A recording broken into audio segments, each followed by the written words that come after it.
Hi hello வணக்கம் and welcome to ஜெரிஷாஸ் kitchen. இன்றைக்கி இந்த வீடியோவில் வெஜ் ஹக்கா நூடுல்ஸ் எப்படி செய்கிறதுன்னு பார்க்க போகிறோம். வீடியோ ஸ்கிப் பண்ணாமல் பாருங்கள். வீடியோவில் நான் சொல்லியிருக்கிற மெத்தட் படி நீங்கள் செஞ்சிங்கன்னா நூடுல்ஸ் பக்காவாக இருக்குங்க. இப்போது வீடியோக்குள்ளே போகிறதுக்கு முன்னாடி நீங்கள் நம்ம சேனலை ஃபஸ்ட் டைம் பார்க்குறீங்கன்னா மறக்காமல் சப்ஸ்கிரைப் பண்ணிவிடுங்க. ப்ரிப்ரேஷன் பார்க்கலாம். இந்த நூடுல்ஸை நம்ம வேக வச்சுட்டு தான் செய்யணும். ஸோ ஒரு பேனை ஹீட் பண்ணி தேவையான அளவு தண்ணி சேர்த்துக்கோங்க. டேஸ்ட்டுக்கு தேவையான அளவு உப்பும் சேர்த்துக்கலாம். இப்போ இந்த நூடுல்ஸ் ஒன்றோட ஒன்று ஒட்டாமல் இருக்கிறதுக்கு இதில் நான் ஒரு ஸ்பூன் அளவு ஆயில் சேர்த்துக்கிறேன். தண்ணி நல்லா கொதிக்கட்டுங்க. தண்ணி இப்போ நல்லாவே கொதிச்சிடுச்சு. இன்றைக்கி நம்ம வெஜ் நூடுல்ஸ் தான் எடுத்திருக்கோம். இது பார்த்திங்கன்னா வீட் நூடுல்ஸ் ஓகேங்களா. நான் 200 கிராம்ஸ் எடுத்திருக்கேன். இது இந்த வெஜ் நூடுல்ஸில் டேஸ்ட் மேக்கர் கூட கொடுத்துருக்காங்க. அதை யூஸ் பண்ணி தான் இந்த நூடுல்ஸ் இன்றைக்கி நான் செய்ய போகிறேன். ஸோ இப்போ நூடுல்ஸை நம்ம தண்ணியில் சேர்த்துக்கலாம்.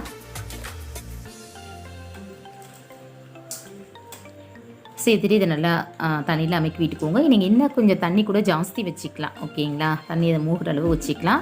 இப்போ இதில் 7லேருந்து 10 நிமிஷம் இது நல்லா வேகட்டும். இடையில அப்பப்போ லைட்டாக இதை மிக்ஸ் பண்ணி விட்டுக்கோங்க. அடியில் பிடிக்கிறதுக்கு சான்ஸ் இருக்குது. ஸோ லைட்டாக மிக்ஸ் பண்ணி விட்டுக்கோங்க. இப்போ 8 நிமிஷம் ஆகிடுச்சு. நூடுல்ஸ் பார்த்திங்கன்னா நல்லாவே வெந்துடுச்சிங்க. இதை நான் ஸ்ட்ரெயின் பண்ணிவிட்டு உங்கள்கிட்ட காமிக்கிறேன் ஓகேங்களா. ஸோ நான் ஸ்ட்ரெயின் பண்ணிவிட்டேன். ஸ்ட்ரெயின் பண்ணும்போது மேலே கொஞ்சமாக நார்மல் வாட்டர் சேர்த்துக்கோங்க. நீங்கள் அந்த ஸ்ட்ரெயினர்லேயே வைக்காமல் இது ஒரு பிளேட்டில் ஆற வச்சுக்கோங்க. அப்போ தான் இது ஒன்றோட ஒன்று ஒட்டாமல் இருக்கும். இப்போ நம்ம தாளிப்பு கொடுக்க போகிறோம். அதுக்கு ஒரு பேனை ஹீட் பண்ணி தேவையான அளவு ஆயில் சேர்த்துக்கலாம். ஆயில் நல்லா ஹீட் ஆனதும் நான் ஒரு பெரிய சைஸ் ஆனியனில் பாதி அளவு எடுத்திருக்கேன். அதை இது கூட சேர்த்துக்கிறேன். இது கூட ஒரு ரெண்டு பீஸ் பூண்டு, ஒரு சின்ன துண்டு இஞ்சி இதையும் சாப் பண்ணி வச்சுருக்கேன். அதையும் சேர்த்துக்கலாம். சேர்த்து லைட்டாக கலந்து விட்டுக்கோங்க. இப்போ இதில் நம்ம வெஜிடபிள்ஸ் சேர்க்க போகிறோம். நீங்கள் உங்களுக்கு விருப்பமான வெஜிடபிளை சேர்த்துக்கோங்க. நான் இன்றைக்கி கேரட், பீன்ஸ், கேப்சிகம் இந்த வெஜிடபிள் எடுத்திருக்கேன். இதை நம்ம சேர்த்து நல்லா கலந்து விட்டுக்கலாம்.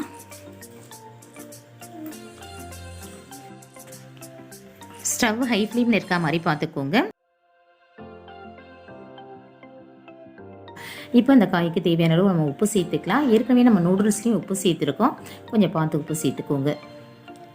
உப்பு சேர்த்து நல்லா கலந்து விட்டுக்கலாம். இன்றைக்கி நம்ம இந்த நூடுல்ஸில் சோயா சாஸ் எல்லா சாஸும் சேர்த்து தான் செய்ய போகிறோம். என்கிட்ட சில்லி சாஸ் இல்லை, அதனால் நான் கொஞ்சமாக சில்லி பவுடர் ஆட் பண்ணிக்கிறேன். இது முற்றிலும் ஆப்ஷனல் தாங்க. தேவையான நீங்கள் ஸ்கிப் பண்ணிவிடுங்க ஓகேங்களா. சில்லி பவுடர் சேர்த்து நல்லா கலந்து விட்டுக்கலாம். இப்போ அந்த நூடுல்ஸில் டேஸ்ட் மேக்கர் கொடுத்துருக்காங்க. நான் ஏற்கனவே சொல்லியிருந்தேன். அந்த டேஸ்ட் மேக்கரையும் நான் இப்போ இது கூட சேர்த்துக்கிறேன். டேஸ்ட் மேக்கரை சேர்த்து ஒரு முறை நல்லா கலந்து விட்டுட்ட பிறகு அப்புறமா நம்ம சாஸஸ்லாம் சேர்க்கலாம் ஓகேங்களா. இதில் ஒரு 1/2 டீஸ்பூன் அளவு சோயா சாஸ் சேர்த்துக்கிறேன்.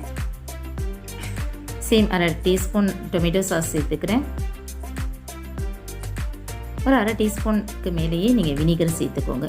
வினிகரை சேர்த்து நல்லா கலந்து விட்டுக்கலாம்.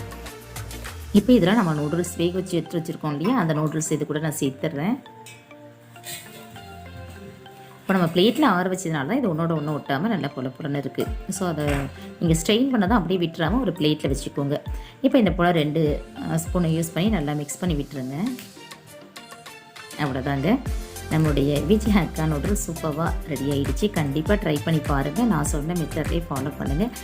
டேஸ்ட்டு செம்மையாக இருக்கும். இந்த ரெசிபி பற்றி உங்களுடைய மேலான கருத்துக்களை மறக்காமல் கமெண்ட்ஸில் சொல்லுங்கள். இந்த வீடியோ உங்களுக்கு பிடிச்சிச்சுன்னா லைக் பண்ணுங்கள், ஷேர் பண்ணுங்கள். மறக்காமல் நம்ம சேனலை சப்ஸ்கிரைப் பண்ணுங்கள். கூடவே இந்த பெல் ஐகானையும் கிளிக் பண்ணுங்கள். மீண்டும் வேறொரு நல்ல ரெசிபியோடு நான் உங்களை சந்திக்கிறேன். தேங்க்ஸ்.